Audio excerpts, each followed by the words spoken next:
चुनाव का बिगुल बज चुका है। अप्रैल माह में लोकसभा चुनाव होने हैं और 16 मई से पहले भारत अपना प्रतिनिधित्व करने वाला नेता चुनने जा रही है। वर्ष 2024 में देश का प्रतिनिधित्व कौन करेगा, यह तो आने वाला समय बताएगा। लेकिन सभी राजनीतिक पार्टियों ने राजनीति करना शुरू कर दिया है। एक और जहां जयंत चौधरी लगातार भाजपा के साथ जाने का इशारा कर रहे हैं, तो वहीं इंडिया वर्सेस एनडीए की लड़ाई में कांग्रेस के हाथ को साइकिल का साथ उत्तर प्रदेश में मिल गया है। इस समय हमारी मौजूदगी फतेहपुर सीकरी लोकसभा क्षेत्र के गांव तेरा में है, जहां पर कल आगामी लोकसभा चुनाव को लेकर राहुल गांधी के साथ में अखिलेश यादव की एक विशाल जन यात्रा होने जा रही है। लगातार राहुल गांधी कश्मीर से कन्याकुमारी 16 फरवरी से करीब 4000 किलोमीटर की यात्रा, जिसका नाम कांग्रेस पार्टी ने भारत जोड़ो न्याय यात्रा दिया है। आज प्रियंका गांधी ने अमरोहा में जन सैलाब को संबोधित करते हुए एक विशाल भाषण में कहा कि जिस प्रकार आज देश में महामारी जैसी बातें फैल रही हैं, एक छत्र राज सरकार का चल रहा है। मोदी मैजिक कहीं न कहीं राहुल गांधी और प्रियंका गांधी के आगे आगामी लोकसभा में फीका पड़ता हुआ दिखाई दे रहा है। हमारे साथ में इस समय जो आप फौजी बाबा की ड्रेस देख रहे हैं, यह कोई आम आदमी नहीं, 92 खैरागढ़ विधानसभा चुनाव लड़ चुके रामनाथ सिकरवार जी हैं। रामनाथ सिकरवार जी अपने कार्य क्षेत्र में कार्यशैली के लिए जाने जाते हैं और वे लगातार जनहित के मुद्दे को उठाते रहते हैं। अभी हाल ही में प्रदेश के मुखिया योगी आदित्यनाथ ने ट्वीट कर पुलिस भर्ती को निरस्त किया है, जिसे लेकर कांग्रेस ही लगातार भाजपा को अपना निशाना बना रहे हैं।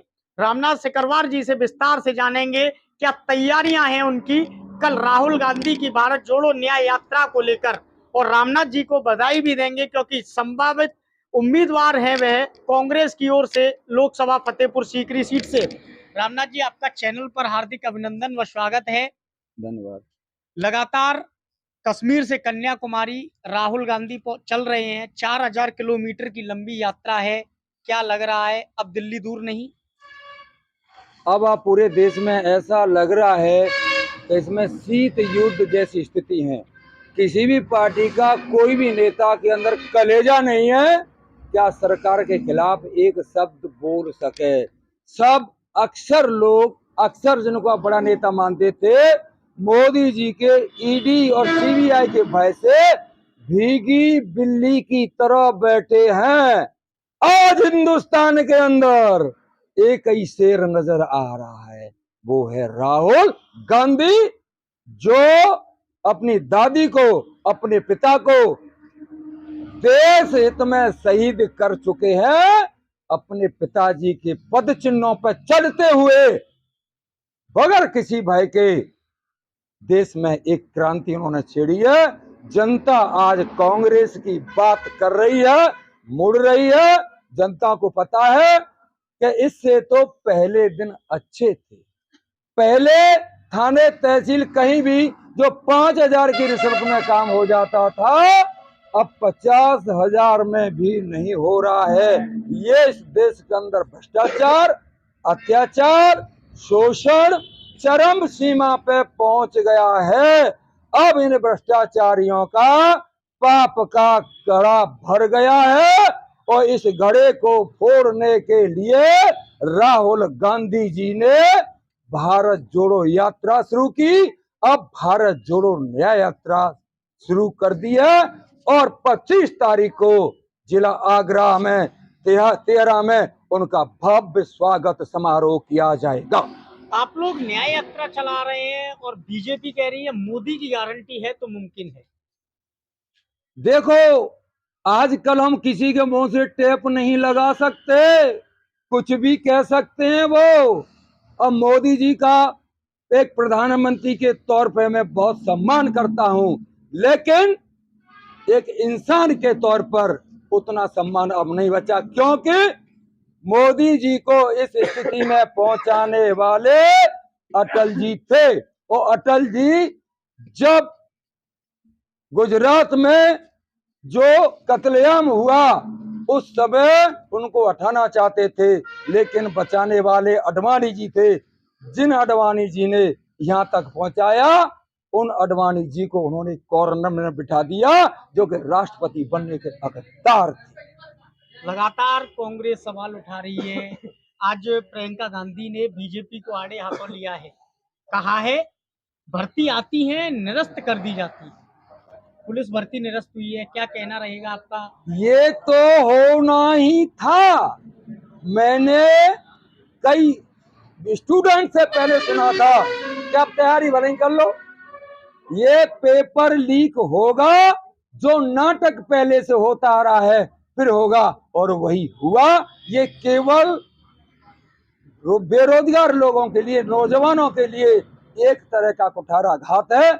और इसकी छोड़िए, इन्होंने आर्मी को अग्निवीर बना दिया। आज आप बताइए, जिस सोल्जर का भविष्य नहीं दिखेगा, वो कैसे उसके अंदर जुनून, जोश, जज्बा, क्रांति पैदा होगी।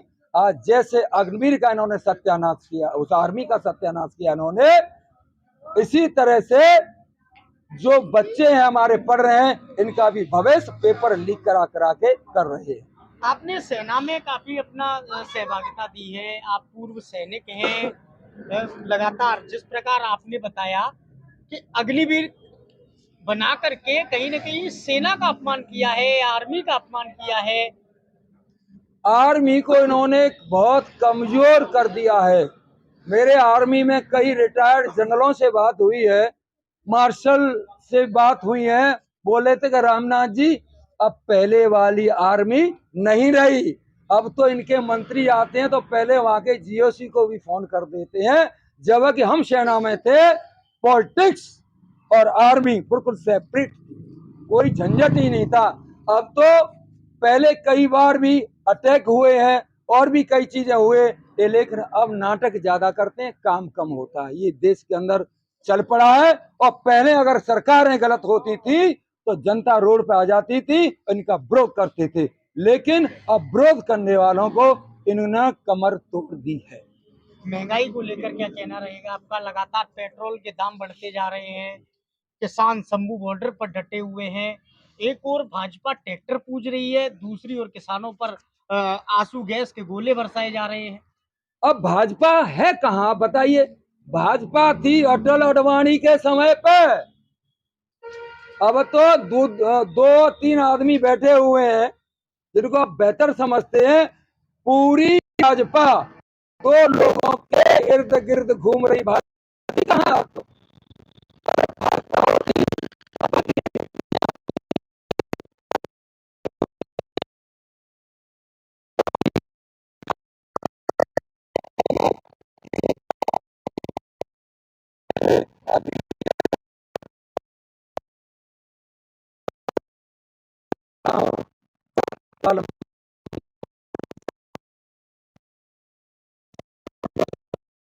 इन्होंने रास्ता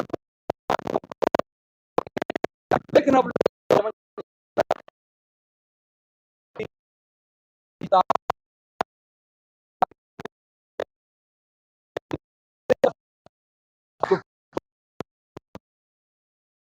जनता पाएगी वाले शोषण करने की सत्ता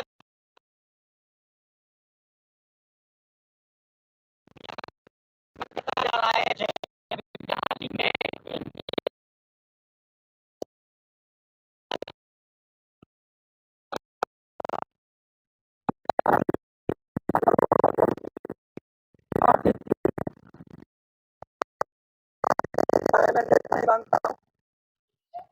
आपने कहा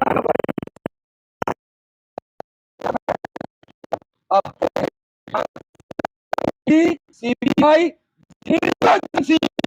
सब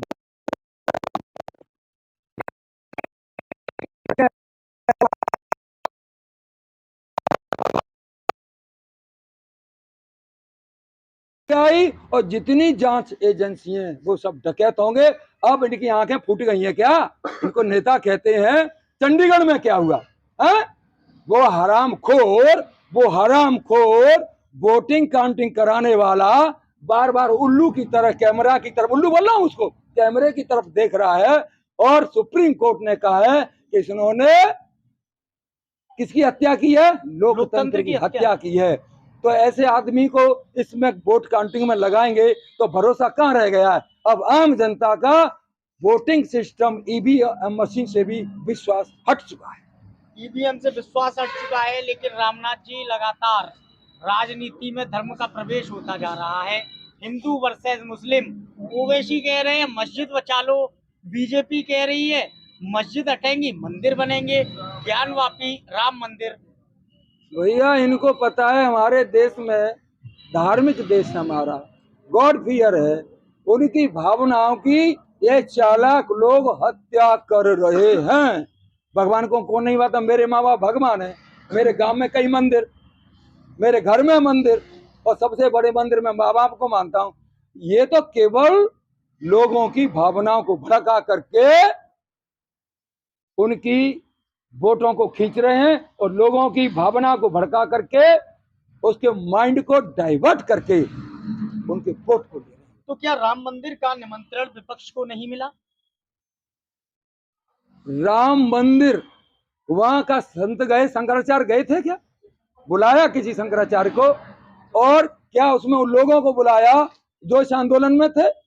ये तो बीजेपी का सेलिब्रेशन था, और बीजेपी के सेलिब्रेशन में हम क्यों जाने लगे? राम मंदिर को हम पूछते हैं, गए हैं, फिर जाएंगे, जाते रहेंगे। भगवान हमारे सम्माननीय है, हमारे आदर्श हैं, हमारा दिल की धड़कन है, जाएंगे। लेकिन जब बीजेपी का प्रोग्राम हो एक, तो हम उसमें क्यों जाएंगे? रामनाथ जी, लगातार आप आगरा में कांग्रेस को कहा जाए तो एक जिंदा दिल करने वाले नेता हैं जी। आपके बारे में कहा जाता है कि कांग्रेस को जीवंत किया है आगरा में तो रामनाथ सिकरवार ने किया है। बीजेपी लगातार 10 साल से सत्ता में है, आप कांग्रेस में ही क्यों आए? मैं आपको सही बताऊं, जिस दुकान पे भीड़ ज्यादा हो और जिस दुकान पर फ्रॉड लोगों की संख्या ज्यादा हो और जिस दुकान में माल घटिया ज्यादा हो, मैं उस दुकान पे खड़ा नहीं होता। मैं उस दुकान पे जाता हूं जहां पर मेरा सम्मान हो, और उस दुकान को मजबूत कैसे करना है ये मादा हमारे पास है। सेना में ईमानदारी, जस्टिस पर चलने का हमें हमारे खून में कूट कूट के भरा गया है। वो चीज हम समाज में लाए, समाज के लोगों ने हमको स्वीकार किया। और जो इस देश में लुटेरे हैं, जिन्होंने सरकारी गुंडे का रूप धारण कर लिया है, ऑफिस में बैठा हुआ और फाइल पास नहीं कर रहा है लोगों की, और जिसने पैसे दिए उसकी फाइल पास हो गई। बच्चा प्रेशर बनाया कि मेरी फाइल पास नहीं हो रही हो, वो 1 लाख में करा ले गया, तो वो भी मजबूर हूं उसे पैसा दे के फाइल पास कराऊंगा। इसको बोलता हूं सरकारी गुंडे। लोग आपको फौजी बाबा कहते हैं। लोगों का कहना यह भी है कि अग्निवीर परीक्षा जब हो रही थी तो रामनाथ सिकरवार ने आगरा में युवाओं को भड़काने का भी काम किया। भड़काना नहीं कहते हैं, हमारे बच्चों को अगर कोई लाठी चार्ज करेगा, आंख दिखाएगा, तो अपने बच्चों के साथ उसका पैंट कीला करवा देंगे। ताकत हम लोग रखते हैं। ये बच्चे वो हैं फौजी बाबा जिंदाबाद बोलते हैं, ये बच्चे वो हैं रामनाथ सिकरवार जिंदा बोलते हैं। मेरे लिए जिंदाबाद बोलने वाले के अगर किसी ने उंगली उठाई, उनसे अधिकारों पर डांका डाला, तो मोर्चा खोद के लड़ेंगे और हिम्मत है हमसे प्रति दिखा ले। एक सोल्जर आखिरी दम तक लड़ता है, ये हमको सेना में सिखाया जाता है। हमारी बाजू कट जाए तो इस बाजू से गोली चलती है, ये बाजू कट जाए तो दांत से ट्रिगर खींच करके फिर गोली चलती है। जब तक सांसें रहती हैं, वतन के लिए लड़ना हमको सिखाया गया है। ये भेड़िया हमसे क्या लड़ेंगे जो सुबह से शाम तक रिश्वत दलाली लेते हैं। मेरी नजरों में ये भेड़िए हैं। मेरी नजरों में ये लगातार भेड़िए हैं और ये देश का उत्थान नहीं, लगातार कहा जाए तो पतन की बात करते हैं। ये कहना है खेरागढ़ विधानसभा चुनाव लड़ चुके कांग्रेस के वरिष्ठ नेता और आगरा में कांग्रेस को जीवंत करने वाले रामनाथ सिकरवार जी का। रामनाथ सिकरवार ने कहा कि मैं देश सेवा के लिए संकल्पित हूं और देश सेवा में लगातार अपनी सेवा देता रहता हूं। कल राहुल गांधी के साथ अन्य तमाम बड़े दिग्गज नेता आगरा पहुंचेंगे और कांग्रेस की रीति और नीति को जन जन तक पहुंचाकर 2024 लोकसभा विजय फतेह के लिए अपने आगाज की शुरुआत करेंगे। अपने साथी के साथ शेखर पंडित, आगरा।